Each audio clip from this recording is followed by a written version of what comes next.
Opa, Bom dia, David. Tudo bem? bom dia. Tudo bem contigo? Tudo certo? Tudo bem. Tu me ouve bem? Te ouço bem. Ok. Almança, agradeço a tua participação nesse canal que o seguinte criou na última semana de eleição, permitiu ouvir todos os prefeituráveis, né? E a ideia agora é seguir ouvindo os políticos e também personalidades anônimas e famosas que constroem Gravataí e Cachoeirinha, né? Agradeço essa tua participação, seguinte.inf.br. Essa entrevista depois vai ficar disponível nas outras nossas plataformas, no Twitter, no Facebook e no YouTube. Então, eu, o jornalista Rafael Martinelli, agora eu entrevisto David Almança, vereador mais votado de Cachoeirinha. Muito bom dia para todo mundo aqui do seguinte. Pessoal também do meu perfil aqui que está entrando para acompanhar. Bem contente aí com o convite, Rafael. Legal. Tu não tem um fone que possa colocar para falar, de repente o áudio melhora. Pois é, tá muito ruim meu áudio. Eu consigo te Meu ouvir, mas fone, só para garantir, acho que eu tenho um garantir a fonezinho transmissão. aqui. Preciso. Algumas entrevistas, às vezes, sem o fone, ele dá um certo delay e algum Tá, corte. Mas eu consigo te ouvir. vamos resolver aqui. Peraí.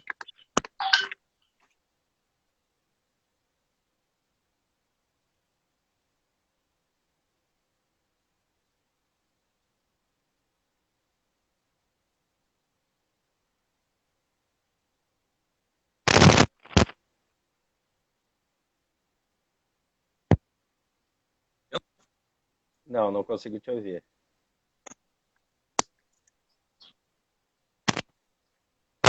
Ainda não.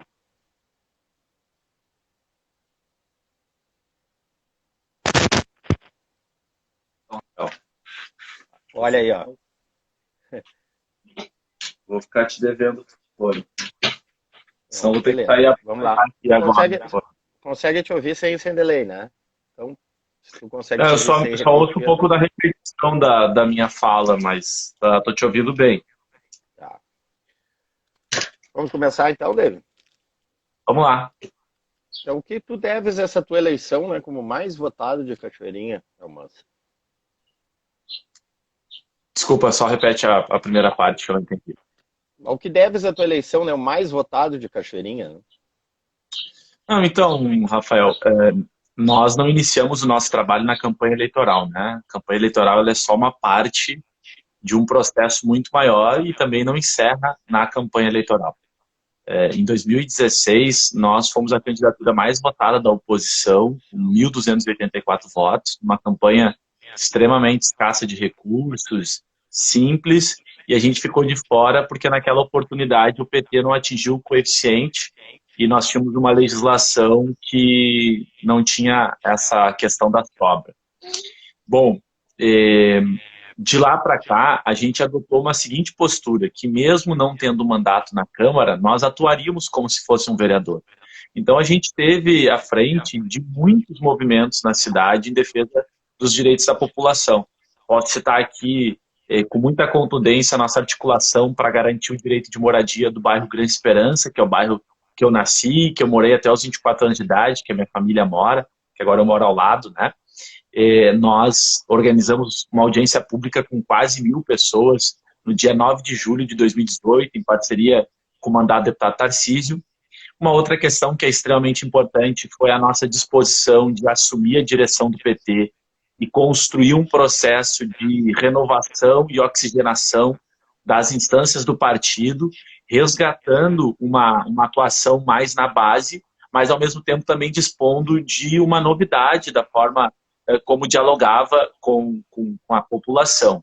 Ou seja, a gente trouxe sentido de novo para o PT, né, de não ser um partido que só aparecia na cidade nos períodos eleitorais, mas um partido que ao longo de todos os anos foi pautando temas importantes. Nós pautamos o debate da mobilidade, nós estivemos fortemente envolvidos com o debate sobre o Mato do Júlio, sobre a necessidade de preservação das nossas matas e afluentes. Também tivemos uma participação fundamental para impedir o despejo das famílias de uma parte do Jardim Conquista, que veio uma ordem de despejo. Eu me lembro que o governo Mickey articulou uma audiência para tentar desmobilizar a nossa, na audiência que tinha o Mickey, o Vicente, o Sted, todos os vereadores e secretários, tinham 150 pessoas. A deles foi numa sexta-feira, a nossa foi na segunda na Câmara e tinham 500 pessoas. Então, também foi mostrando que uma parcela significativa da população reconhecia em nós uma liderança que os representava de fato. Então, acho que tem um pouco disso. Então, um trabalho que é um reconhecimento do nosso trabalho. E, por fim, uma onda que a gente está vendo no Brasil inteiro, em Porto Alegre, a gente está vendo em todas as notícias, que é o fato de o povo brasileiro ter eleito pessoas que de fato os representam, né? O pessoal não ficou esperando alguém que viesse até as comunidades com o compromisso de os representar e votar em alguém das próprias comunidades. Eu sou um jovem da periferia, que foi beneficiário do Bolsa Família, que se formou sociólogo pelo ProUni, que entrou para pós-graduação numa universidade federal, graças a essa oportunidade, que mora numa casa financiada pelo Minha Casa Minha Vida. Então, eu sou alguém como os meus pares, como os meus vizinhos, filhos de trabalhadores, né, de mãe negra, e acho que pela primeira vez a gente passa a ter representações genuínas do povo, mas com uma diferença também, porque não é que a gente não tinha vereadores aí da classe trabalhadora, mas com um perfil político de combater a velha política tradicional. Então, a gente acha que tem uma série de fatores e alguns deles são esses.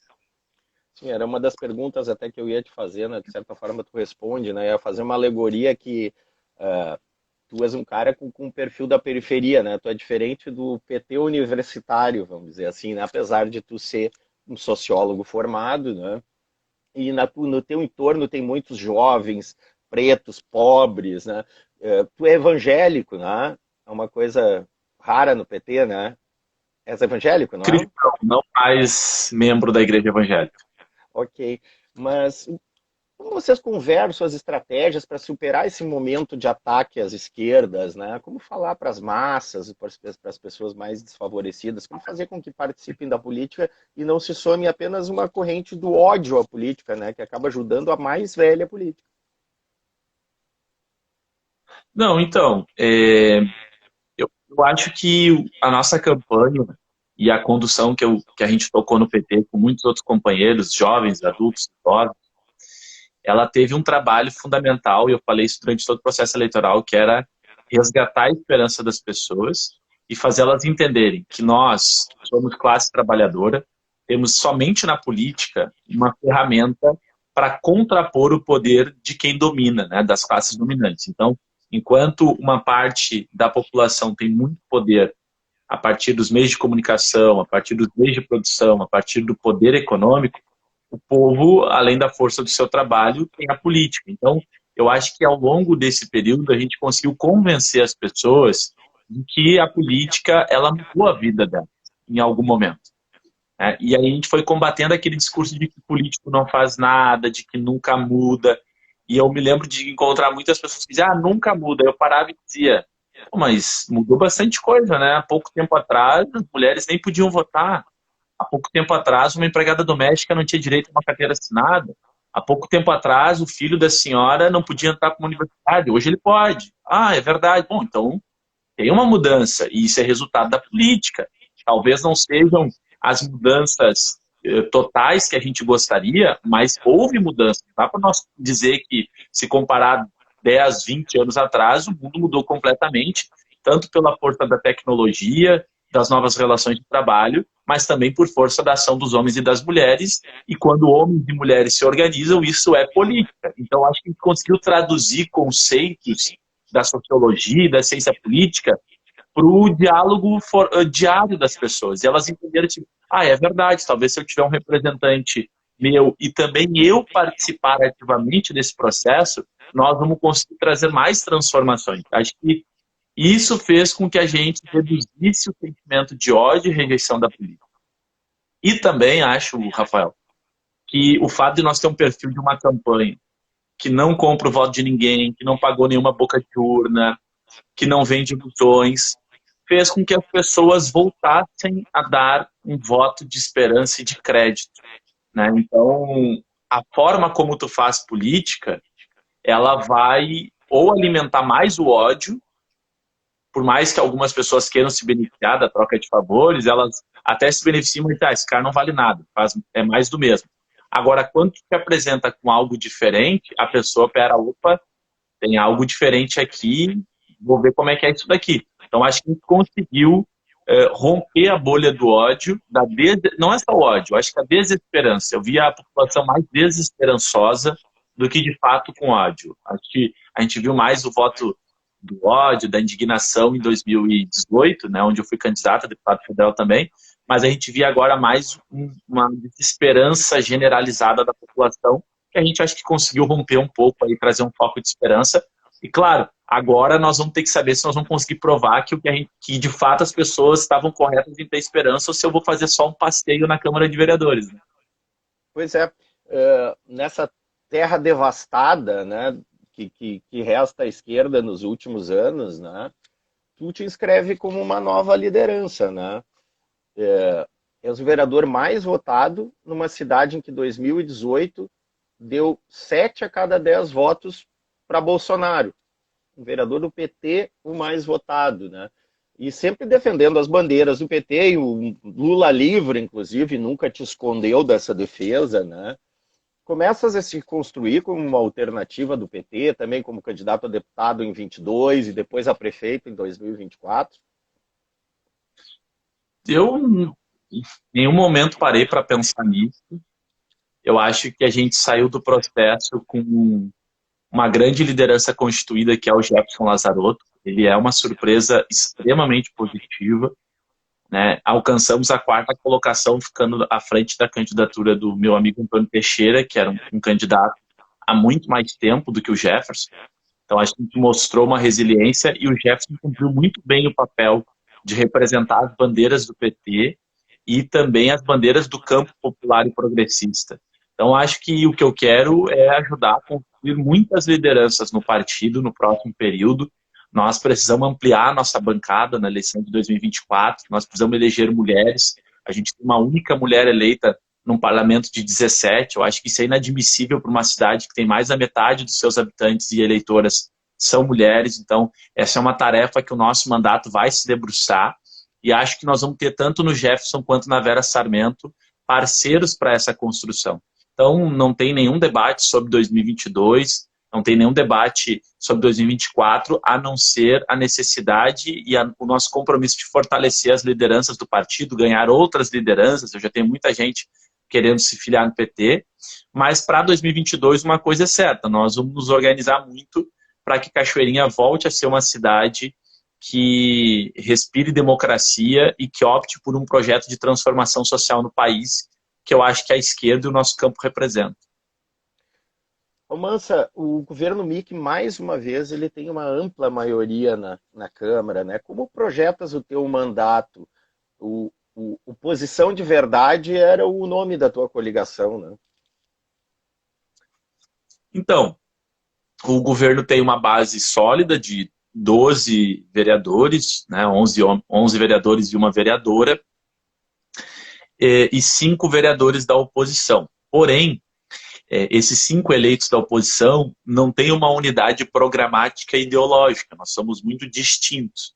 Então, nós seremos uma oposição de esquerda ao governo Mick, porque ele tem ali também uma oposição de direita.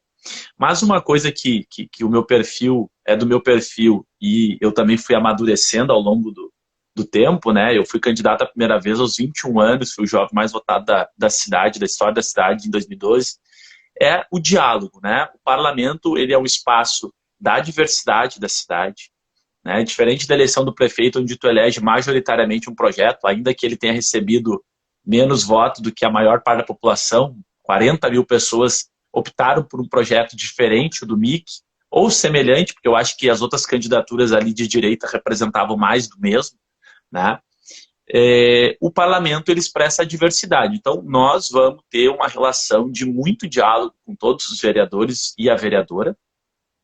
Vamos querer estabelecer compromissos de avançar em temas da cidade que são importantes, em apoiar projetos que sejam benéficos para a Cachoeirinha, sem abrir mão do nosso papel que as urnas nos deu, que é de ser oposição.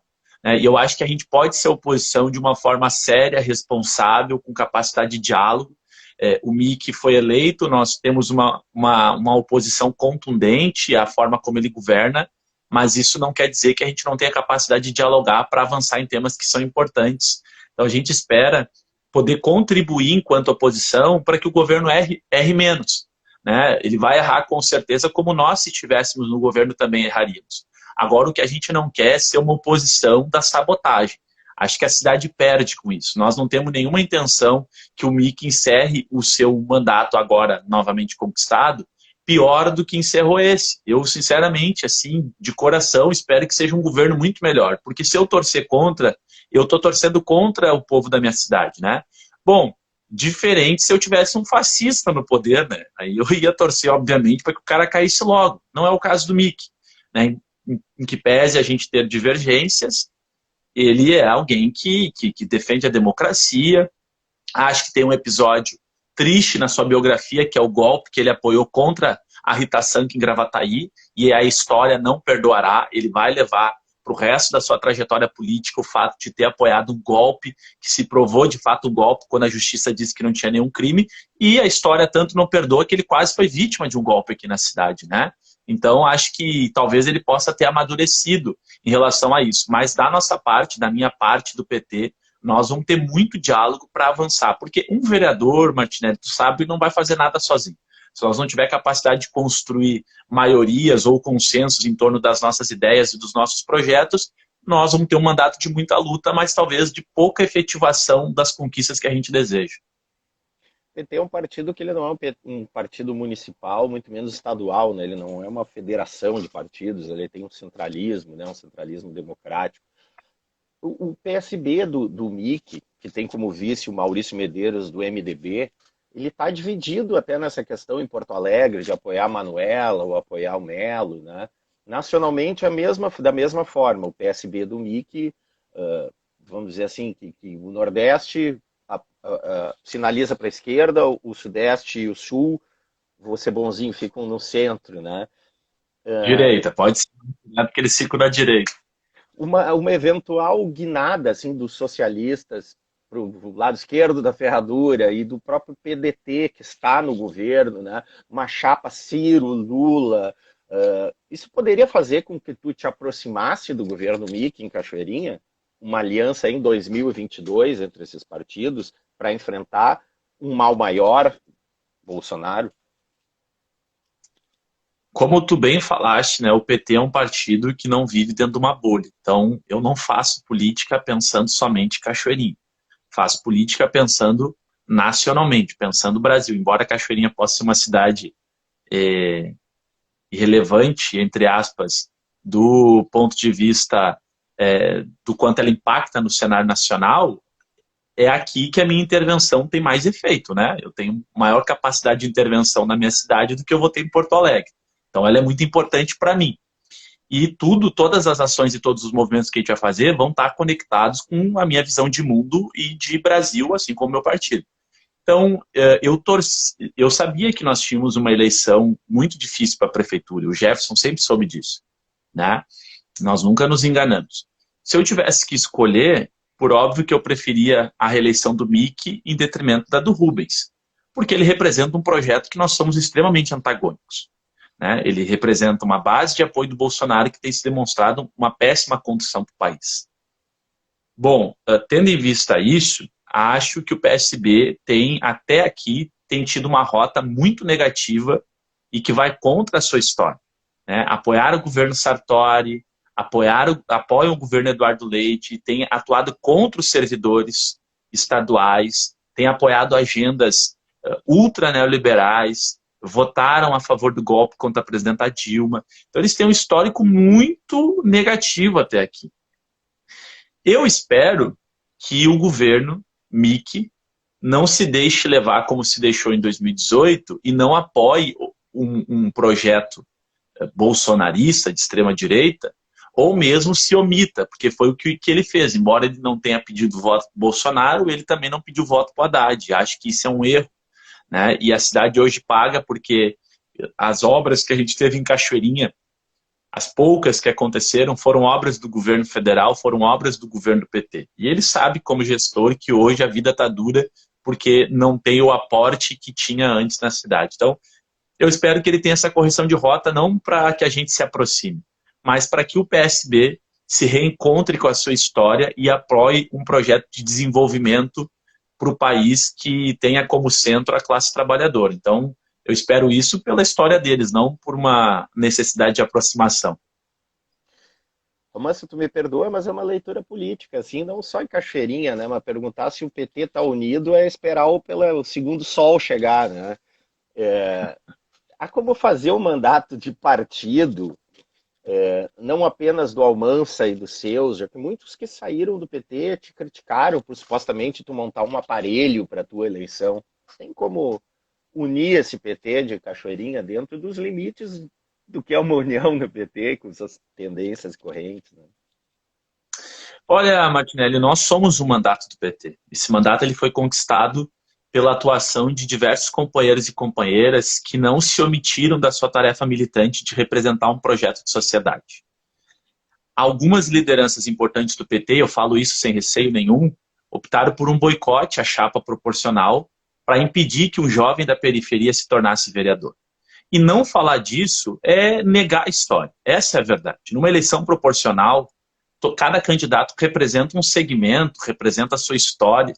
Nós nunca havíamos visto na história do PT diversas correntes boicotarem uma eleição proporcional na perspectiva de que o PT mais uma vez ficasse fora do legislativo, como aconteceu em 2016, que foi a mesma motivação de algumas pessoas que ocuparam outrora espaços pelo partido e que, quando faziam o cálculo e percebiam que iam ficar atrás de uma nova liderança, preferiam, então, sabotar o próprio partido e o projeto. Então, nós somos um mandato do PT, mas não de sabotadores. Nós não somos um mandato de golpistas, de sabotadores.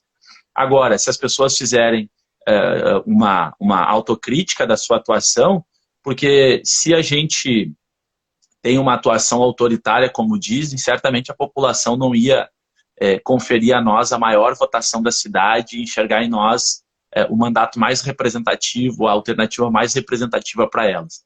Então, eu falo isso porque quando a gente decide se filiar a um partido, a gente assina um termo, né, de compromisso com o seu estatuto e com a sua ética. E nós, enquanto direção municipal, vamos fazer valer o nosso estatuto. Nós ontem tivemos uma reunião e nós vamos abrir comissão de ética para todos os filiados do PT, que inclusive outrora foram dirigentes, que fizeram campanha para outros candidatos. Nós tivemos aí pessoas que ocuparam cargos no governo Tarso ou em outros mandatos de deputados do PT que apoiaram o MIC, que apoiaram candidatos a vereador do MIC, que apoiaram Antônio Teixeira, que apoiaram candidatos da rede abertamente. Então, nós temos que conviver com a ética partidária, né? Eu sofri um golpe em 2016 e nem por isso eu me afastei do partido e fiz o bom debate dentro, ganhando as disputas democráticas. As derrotas, elas são tão importantes quanto as vitórias na democracia. Nós soubemos perder e aguardar o nosso momento. Eu espero que quem tem mais tempo no PT consiga compreender que nem sempre nós vamos ter a nossa opinião de partido vitoriosa e que isso é conviver com a democracia. Eu tenho a tranquilidade de quem, junto com outros companheiros e companheiras, sempre dispôs de todos os espaços democráticos e institucionais do partido para todos e todas. O que nós não aceitamos é tapetão. Tapetão, golpe, chantagem, isso nós não vamos aceitar e também não vamos aceitar a falta de ética. Se alguém ninguém é obrigado a ficar no PT a vida inteira, tá? Eu não sou obrigado, ninguém é obrigado. Todo mundo tem o direito de, em algum momento, avaliar que outro partido representa melhor do que o PT. Isso é um direito das pessoas enquanto cidadãos políticos, mas tu não pode fazer isso estando filiado a um partido.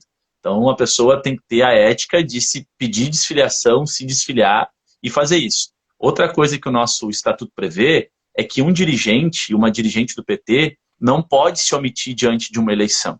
O estatuto fala no seu artigo 12 que é compromisso dos filiados apoiar candidatos do PT, tanto à Câmara quanto à Prefeitura, se o PT assim tiver. E nós tivemos dirigentes do PT que não fizeram isso. Então, nós vamos fazer valer o estatuto do partido, porque eu acho que é aquela questão assim, ó, isso aqui não é uma igreja nem a casa da mãe Joana, entendeu? Nós somos um partido que disputa a hegemonia do povo, um partido que disputa com poderosos, com outros partidos, uma visão de sociedade. Nós não podemos estar trabalhando com o inimigo na trincheira, né? Se o camarada tem interesse de ajudar o governo MIC, se ele tem interesse de ajudar o partido, ele pode ter toda a liberdade de se desfiliar do PT e ir construir essa alternativa. Agora, precisa cumprir com a ética e o decoro partidário. Almansa, Então, eu acabei não respondendo, sim, será um mandato de unidade, mas será de unidade de quem verdadeiramente defende o PT. ok. Almansa, há ações e mandatos, né, que se não representam muito nos orçamentos, elas são símbolos, né? Como essas viagens de vereadores, o Câmara Tour, uso de celular pago pelo dinheiro público, auxílio gasolina, aumentar o próprio salário. Qual a tua posição sobre isso? Tu já definiu como tu vai usar esses recursos do teu mandato? Sabe que eu estou me inteirando agora dos recursos que a gente tem, porque todas as vezes que eu disputei, nunca fui atrás dessa informação. E graças a Deus a gente sai de uma eleição sem dever nenhum compromisso, né, com nenhum. A gente construiu isso na luta, na parceria, e a gente quer estruturar o nosso mandato para que ele seja uma ferramenta, né? Então, ele vai ter uma composição que vai levar em conta o perfil político e técnico que a gente deseja que o mandato tenha. Acho que a gente tem uma boa estrutura de mandato hoje na Câmara que permite uma atuação contundente dos vereadores. Agora, a gente não pode nos medir por baixo, né? Se a gente tem alguns vereadores que têm essa estrutura e têm uma péssima atuação parlamentar, eu acho que o povo deve rejeitar eles nas urnas, né? Nós queremos utilizar da estrutura disposta para fazer um trabalho acima da média, né? Agora, por óbvio, que nós temos total e absoluto respeito aos recursos públicos, né? Então nós vamos tratar isso com muita seriedade, não temos nenhum interesse de usar cotas e passagens e ser campeão dessas diárias e tudo mais, se a gente perceber que não tem necessidade, se a gente pode articular algo de dentro da cidade e tal. Mas nós também não fazemos a demonização da política. Se for utilizado da forma correta, se estiver dando resultado para a população, eu acho que não tem problema. Agora, o problema é quando isso é utilizado ou para benefício próprio ou para render resultados que não sejam para a população. Essa é a nossa posição. Ok. Almansa, vou te pedir uma análise agora como político e também como sociólogo, né? A esquerda ela não está se tornando cada vez mais legislativa e cada vez mais distante dos executivos e cada vez mais legislativa. Caso tu concorde com isso, por quê? Então, Rafael, a gente vive um processo histórico no país, assim, recentemente, muito singular, né? Eu acho que desde o golpe da Dilma, várias fraturas da República foram sendo expostas e vários movimentos foram acontecendo, que se a gente ir atrás da história, a gente vai ver que são movimentos que se repetem, né? Então, a ascensão do discurso fascista é algo que a gente vê lá na década de 30 na Alemanha. O que nós tivemos agora foi que em 2018 nós tivemos um forte movimento de negação da política e uma parte significativa da população dando seu voto para candidatos que negavam a política. Agora, em 2020, nós tivemos a rejeição desse discurso. As pessoas viram que entraram numa barca furada. E fizeram a opção, inclusive, por algumas figuras tradicionais da política nas disputas do executivo. Embora a esquerda e o PT tenha, em especial, que é o maior partido da esquerda, tenha tido várias derrotas importantes, e a gente não pode negar isso, essas derrotas também foram muito apertadas, né? Alvorada, a Estela perdeu por 200 votos, em Viamão, o Guto Lopes com Adãozinho, 300 votos. Então, mostrou ainda uma força e uma polarização da sociedade, né? Diferente de Gravataí, mas, enfim, ali tem esses aspectos diferentes ali do poder da máquina.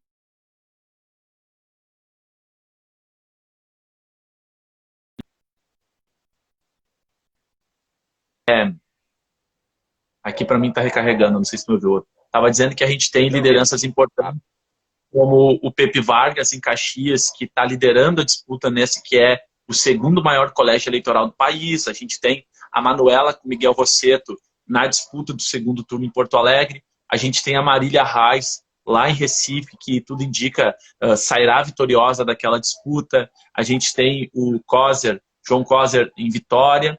e algumas outras cidades importantes. Eu confesso que eu não parei para analisar ainda o mapa eleitoral, porque eu ainda tenho que encerrar minha prestação de contas e eu não consegui agradecer todo mundo que eu queria agradecer pela votação. Vou sair de carro de som hoje para agradecer, mas eu percebo que nós tivemos um avanço do perfil político mais tradicional nos executivos. Então, por um lado, isso é bom, porque a negação da política perdeu e, portanto, o bolsonarismo perdeu, mas não significa que a esquerda rapidamente volte ao poder, né?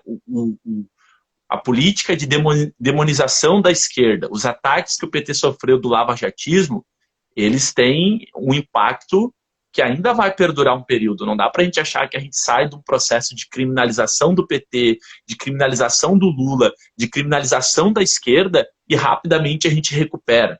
Acho que é um processo gradativo. E que isso que tu fala de uma esquerda mais legislativa talvez seja um sopro de esperança para que a gente encurte essa distância em que a esquerda voltará a legislativos importantes, embora a gente possa ganhar com bolos em São Paulo, que seria uma grande vitória, né? O que a gente percebe? Que os perfis dos eleitos pela esquerda no legislativo são de renovação dos quadros.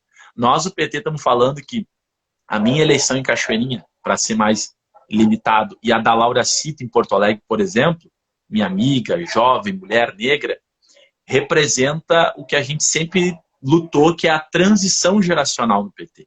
É verdade que as figuras do Partido dos Trabalhadores são figuras tradicionais desde a década de 90, que a gente tem parlamentares com 5, 6 mandatos de deputado federal ou estadual, e que a gente não conseguiu construir até 2018 um processo de renovação que a direita conseguiu fazer muito bem, né? O Eduardo Leite foi eleito com um pouco mais de 30 anos. Bom, agora a gente tem esse sopro de renovação dentro da esquerda que pode apontar para uma retomada do papel hegemônico da esquerda nos executivos. Então, estamos aí para ver, né? Agora vai depender da nossa atuação para saber se a gente vai conseguir, de fato, fazer essa virada histórica e geracional no campo da esquerda e no campo popular.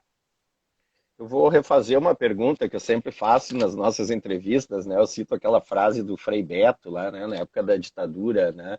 Por que que a esquerda só se une na cadeia e a direita, nos primeiros minutos do segundo turno, já está tudo tranquilo, já está apoiando, independente de quem seja o candidato, já se sabe os apoios, já está negociando cargos e tudo?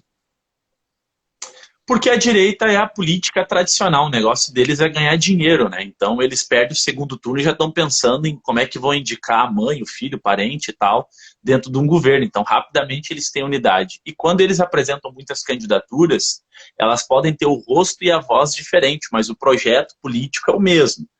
A esquerda tem um processo mais democrático, mas não é verdade. Aqui em Porto Alegre, por exemplo, no dia seguinte ao primeiro turno, a Fernanda Melchiona, do PSOL, e a Juliana Brizola, do PDT, abriram apoio à candidatura da Manuela, assim como Monte Serra Martins, do PV, assim como a Rede, rapidamente abriram. Então, nós temos hoje uma unidade da esquerda.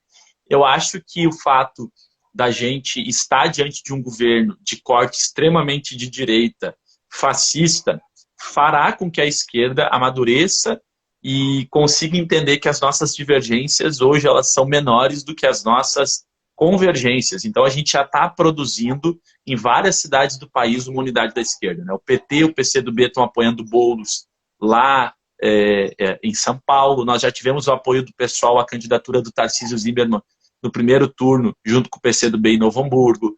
Nós estamos tendo essa unidade lá em Pelotas, nós estamos tendo essa unidade em Caxias do Sul, então não acho que é só na cadeia, não. Eu vi um Roda Viva, acho que algumas semanas atrás, com o João Santana, que foi marqueteiro da campanha da Dilma, né? Ele defendia uma chapa Ciro Gomes e Lula como vice. Tu acha isso uma coisa muito exótica, muito difícil de acontecer? O PT estaria preparado para não ser o cabeça de chapa, sendo o maior partido de esquerda da América Latina? Mais ou menos no mesmo sistema do que aconteceu na Argentina, né?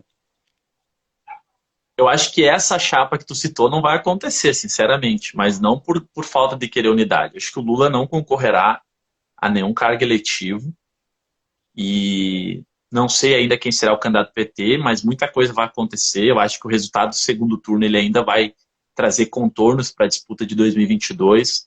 Nós podemos ter daqui a pouco uma candidatura do governador da Bahia, com o PSB de vice, é uma coisa que se fala com o Márcio França daqui a pouco, com uma aliança Nordeste-Sudeste, né? Agora, eu acho que a gente terá, sim, um movimento de unidade desses partidos do campo popular.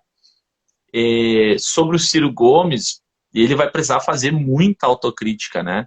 Aqui em Cachoeirinha a gente também, às vezes, tem umas pessoas que têm ímpeto de Ciro Gomes, né? Lamentam a eleição do Mick, mas não fizeram nada para impedir isso, né? E depois não adianta tu ir lamentar se tu foi para praia ou para Paris.